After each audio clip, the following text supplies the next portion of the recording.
This is the Raw Life Health Show. Raw Life, brighten up your life. There's two big types of vegan diet where if you want to have plenty of energy on a vegan diet, you got to be eating a starch-based diet like John McDougall says, or you got to be eating enough fruit. When I first went into a raw food diet and I wasn't eating the fruit, and I was training to run marathons. I was running 70, 80 miles a week, and by the time the end of the week came, I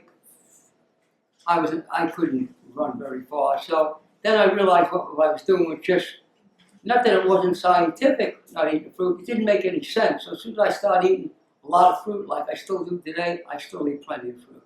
Never have a day where I don't eat fruit, very, very rarely. And then the amount of fruit I eat is based on how hard I'm training. If I'm training real hard, I do train some hard days. Within a half hour after I train, your body don't secrete insulin because your body recognizes that you might have depleted most of your glucose. So you eat fruit and you're not going to have a problem with your blood sugar going up and down. If you're used to eating a raw diet and you're sticking in the context of the diet, your blood sugar does not go up and down when you eat fruit, because you need calories for your basal metabolism. When I first started eating a raw diet, and I was eating a sprout-based diet, I was drinking a lot of green juices. I mean, I felt wonderful until I started to train. And then it took about the first 3 or 4 days, I was running like a gazelle. But on that type of diet, after about a week and a half, I couldn't do it. I remember one time I went for, there was a young fellow that was a friend of mine that I was working with, and he was constantly challenging me because he didn't like the idea I was eating a raw diet, and plus I was in my 70s. So he said, Freddie, let's go, I want to take you for a bike ride. So I thought I was going to go for about a 35-mile bike ride. It was in July, it was 90 degrees. He took me from Staten Island to Flemington, New Jersey, and I didn't have enough gas, I didn't have enough calories. So what happened, he kept looking at me, and we were roaring down the hill, and then I realized he was a good friend of mine, but I really realized what he was doing. He was really racing with me. So then when we started to come back, he started to falter.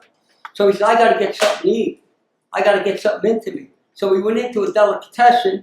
I drank 2 quarts of Tropicana almond juice because I figured I had to teach this guy a lesson. I almost had to carry him home because he got into eating some heavy foods and things like that. So you got to be very careful. I know there's loads of people out there tell you not to eat fruit because of what Otto Warburg said, because can't is fueled by fermentative, non-oxidative respiration. But that's not what Otto Warburg read. Otto Warburg was talking about when you have indigestion, like most people are walking around with indigestion, they have a lot of flatulence, they're pushing a lot of gas. That indigestion in the upper GI tract where the villi are, that gas will end up in your cells. And if that gas goes into your cell, and you do enough damage to that cell because of the intercellular pressure, that cell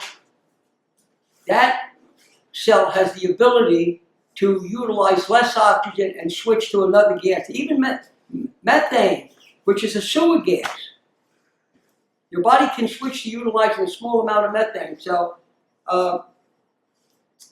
I'm not convinced that. In fact, I don't believe that. I haven't, and I certainly don't believe that with all the information that's out there, as far as in the health community about the ketogenic diet, that your body is capable of utilizing ketones in place of sugar. Because your body, why would it go to ketones when your blood sugar is 72, when it's the most readily available?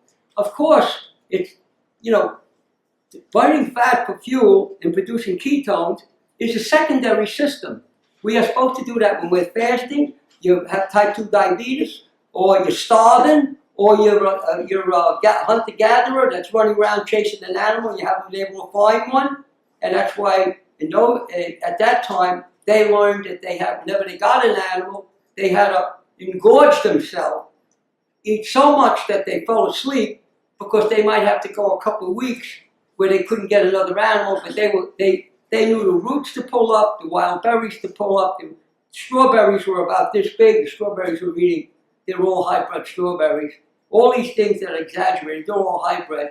I'm not saying they're GMO modified, but, and they know what roots to eat. You can go out into the woods. If you go up into the green belt where I live, there's all kinds of edible greens out there that most people don't even know they're edible. And there's all kinds of things you can eat. There's roots you can eat. There's certain leaves off certain trees you can eat. So the brain's only source of fuel is glucose. Right. Now, doctors are telling people you can burn ketones. I don't believe it because you never run out of sugar. Why would it go to ketones when you have sugar available in your blood? So, And if your sugar was so low, you'd be really very yeah, you'd be unconscious. So I don't believe that. I've yet to have anybody prove it to me. Yes. If you're not running marathons, let's say you're doing 30, 45 minutes of exercise daily, what's that line between getting adequate sugar in fruit, but too much glycemic fruit that would be bad for you? Insofar, particularly as the high glycemic fruit like bananas, figs, mangoes. But bananas are 68 on the glycemic scale. It all depends upon what else you're eating. So if you're eating, say you're eating a vegan diet and you're eating lots of starches and you're eating fruit. So if you're eating starches, you don't have to eat any fruit at all because starches have a slower release as far as the sugar is concerned. But if you're not eating any processed food and you're on a vegan diet that's mostly raw, I never worry about the glycemic index. I mean, if I exercise real hard, I have no problem sitting down eating 3 apples in like 5 days. I have no problem. It doesn't bother me absolutely at all. And if I was to check my blood sugar 2 hours later, it's around 80. So, and that happens a lot. I have a friend of mine that exercises unbelievably hard. He's on a raw diet. I mean, this guy is over the top. He's exercising way too much. He doesn't really have to do that. I mean, there's nothing for him to exercise 12 hours in a day, go from one form of exercise to another. And he can sustain it like unbelievable. And he's very, very thin, but that's the way he wants to be. He's thinner than me. That's the way he wants to be. But you're going to have people are going to have a hard time keeping up with him. But now apples are not a sweet fruit. I'm thinking about the sweet fruits like dates, figs, bananas. Bananas? Yeah, the sweet fruits. What Well, would be, if you only in exercise excess? for 45 minutes a day and you're doing some moderate form of exercise, you talk about walking and things like that. A little more active than walking. You then when it comes, you don't need any fruit then. You could get enough calories if you're incorporating like bean sprouts into your diet. No, what if you want to eat fruit, but you don't want to overeat it? Well, I wouldn't eat more than 2-3 pieces then, to be honest with you. That's enough, You got to remember, raw food diet is, you can have twice the endurance on half the calories. If you saw what I eat, I shouldn't be able to do anything. And I still exercise a lot, especially for a person my age. So I recover very quickly. So I hate to use myself as an example, but I also have other people do the same thing.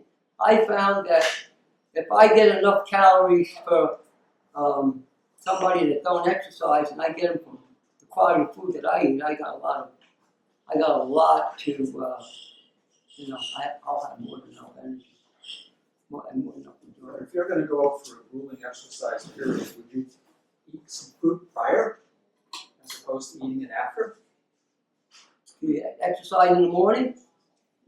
Yeah. No. I would. If you want to have a juice, I would have something that goes into your system very quickly. So if you wanted to have a green juice with a little bit of apple and lemon and cabbage are what's called anionic foods.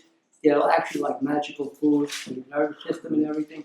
So if you had a green juice, I don't like to have anything before I exercise because if you ate well the day before and you had a good night's sleep, your energy system is fully charged.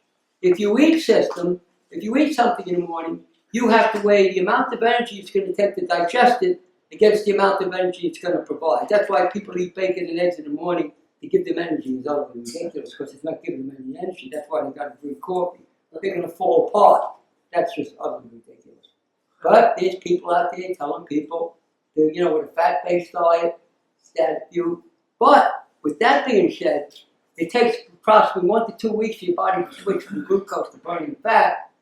Then, if you do that those people tell people to eat a lot of fat in the morning. That's still stupid, because if you're into burning fat and you fasted overnight, and then your body's going to turn right to fat. It's going to go right to fat. You don't have to go through the fats that you incorporated, because the dietary fats that you're eating are not the source of, when you're into ketogenic, the dietary fat is not the source of energy. It's your body fat. So it's counterproductive. Nature's wealth, good for your health. This is the Raw Life Health Show. Raw Life, brighten up your life.